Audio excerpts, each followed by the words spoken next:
What's going on, everyone? Welcome on into an at-home edition of the Cleveland Browns Report. Happy Father's Day. Matthew Peterson back. Super excited to be with you guys for the next couple of weeks. Today, we're going to talk about the quarterback competition coming out of the spring practices. But really quickly, let me just address a little bit of the elephant in the room, which is what the heck is going on with this channel right now. So if you are not a frequent viewer, let me just catch you up to speed as I've given some announcements and things like that over the last few weeks. But I've been away for the last 3 weeks or so, busy getting married, had an awesome honeymoon. I'll talk about that towards the end of the video. And I know some of the folks at Chat Sports have filled in. They put out some great work. I love to see that. And what's next on the channel is I'm going to do videos from my kitchen as I've started, or on Monday I will start a brand new job. But I do have some time in the mornings and the evenings and whatnot to, help get a video out to you guys on whatever's going on with the Brownies. So it's a bit of a win-win for all parties. For Chat Sports, they have more time to find a replacement. Not sure who that is. That's out of my jurisdiction, whether that's internal or external. But it's also a win for you guys because this way you can get as much content as possible while they are searching for that next full-time host. But yeah, if you missed it, I announced this last month, but I've accepted a new job and I'm very excited for that. I'll be joining a trivia company, which is a passion of mine, helping them get, more places on board. So if you're looking for trivia, let me know. But let's talk about the Browns quarterback battle. So OTAs and Minicamp are in the books, as everyone loves to say. If I had to Mount Rushmore of in the books, it's always the day after the NFL draft, spring practices, schedule day. The schedule's in the books. Yeah, those are the top three that come to mind right now. So let's discuss the number one topic in all of Cleveland sports right now, which is who the heck is going to be the Browns starting quarterback week one. I've been away, been honeymooning in France. I've still kept tabs on the Browns, though, and then the last few days, once I got back, I really tried to ramp everything up. But anyone watching right now that wants to fill me in on their thoughts of the quarterback battle, feel free to do so. The way I look at it right now is I'm not looking at it through the lens of who's going to be starting week one. I know that's the most juicy question. I don't think that's the right question. I think it's pretty clear to me that Joe Flacco is going to be this team's starting quarterback week one. He did not get a ton of reps with the first team offense during the 3-day portion of mandatory minicamp. It's not mind-blowing to me. He's 40 years old. Does he really need those reps to improve? No. Kevin Stefanski knows what he has in Joe Flacco. He's trying to find out what he has in Kenny Pickett, and he's trying to develop, not find out what he has, develop Dillon Gabriel and Shedeur Sanders. So Joe Flacco may not get a ton of headline attention during spring practices because they don't really need him to, right? They don't need him to get out there and develop and whatnot. You could argue, what about building chemistry with his teammates? He came in off his couch in December in 2023 and had no issue quickly developing chemistry back then. So that's not a major concern to me here. Now, of course, all eyes have been on Shedeur Sanders and Dylan Gabriel, and we'll talk about them in a moment. But I do want to circle back before we switch over to the rookies as to why I think the question should not be who is the week one starter, which I think is Joe Flacco.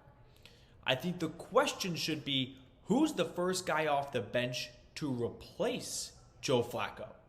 Joe Flacco has not started all 17 games, or even 16 games going back that far, since 2017. So that is what I'm more curious about. Of who's going to be the guy that the Browns turn to if Flacco gets benched because the interceptions are too high, or because he's 40, he gets injured. And that's what I want to pay more close attention to, which is not as sexy or juicy as a question as of who's going to start against Joe Burrow and the Bengals week one. Yeah, I know we're all excited for week one. I'm maybe digging too deep when I say I want to know who's going to come off the bench in week 4. That's the question I would like to have answered right now. Like if I had a time machine or a genie, and I had to ask one question. It's not who starts week one. What a waste of a question. It's who do the Browns go to after the first quarterback? which I think is Flacco. And here's why I think it's Flacco, for a couple of reasons, right? He's got the experience. He's 40. He knows this offense well. But I go back to a few things. One, let's just talk as a group here. What has, do you think, given Kevin Stefanski the most amount of stress when it comes to his offense the past 2 years? I've got two answers. Let's see if you and I say the same ones. Ready? 3, 2, 1. Turnovers and sacks. Those, to me, are the two number 1 and 2, 1A, 1B priorities for Stefanski to address and fix in 2025. The last 2 years, the Browns have, and not in a good way, led the league in turnovers. And when I think about the 4 quarterbacks the Browns have, sure, Flacco is by no means a saint when it comes to not turning the ball over. We saw that in Houston in the playoff game. But man, you've got a rookie in Shedeur Sanders who took 94 sacks the last 2 years at Colorado, and another rookie in Dillon Gabriel who has been very smart with the football at Oregon, at UCF, at Oklahoma. He processes well. But I'm thinking if you're Kevin Stefanski and you want to address those two issues, tossing a rookie out there is probably not going to go a very far way to fixing those problems. Rookie out there in week 6 or 7 after having a lot of time to practice and, throughout the week with the first team defense could be in a better situation to not turn the ball over as much as a guy starting week 1. And I say that because I saw this, and I'll throw it on screen too. Tommy Rees, I think it's from Yahoo Sports, they pulled this clip, and he said, decision-making and processing.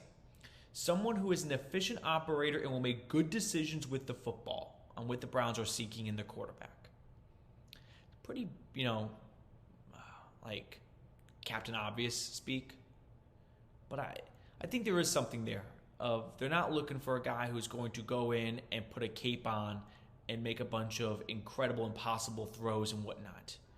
They're looking for someone who's decision-making and processing. I gotta be honest, the 4 quarterbacks, when I see that, the one that jumps out to me the most is Dillon Gabriel.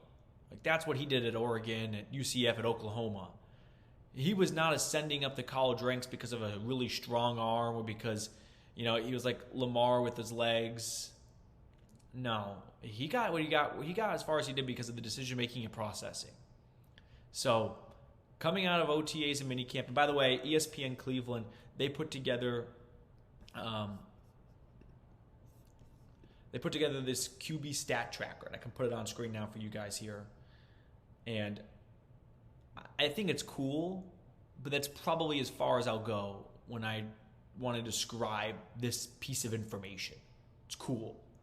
Someone with a pen and paper sat down and tallied completion, incompletion, touchdown, interception for a bunch of, half field offense from the red zone in, right?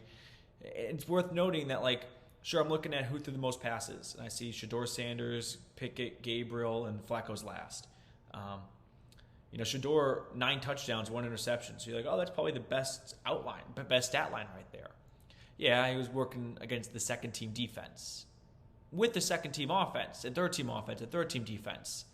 So he's not facing Myles Garrett and Denzel Ward. Those touchdowns might go down a little bit, right?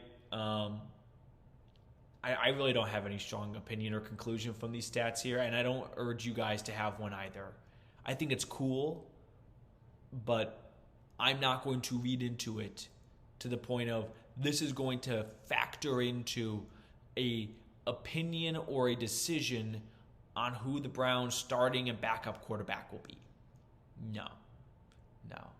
I think it's something that you could put on your refrigerator. Might be some nice artwork, like you're proud of your kid, all right? It's like, good job. That's not a half bad horse. Is that a horse? That's not so bad, actually.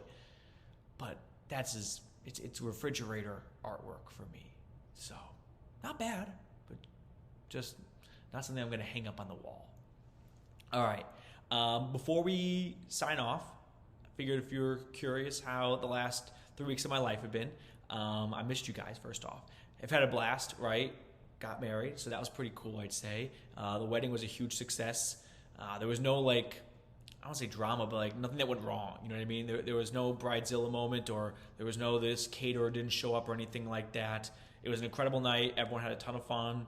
And then after that, my now wife and I, Shay, we went to the south of France for a week. We spent one night in Monaco. Then we went to Paris for a couple of nights. So I was able to kind of dust the like cobwebs off of my high school and college French, which was a good time.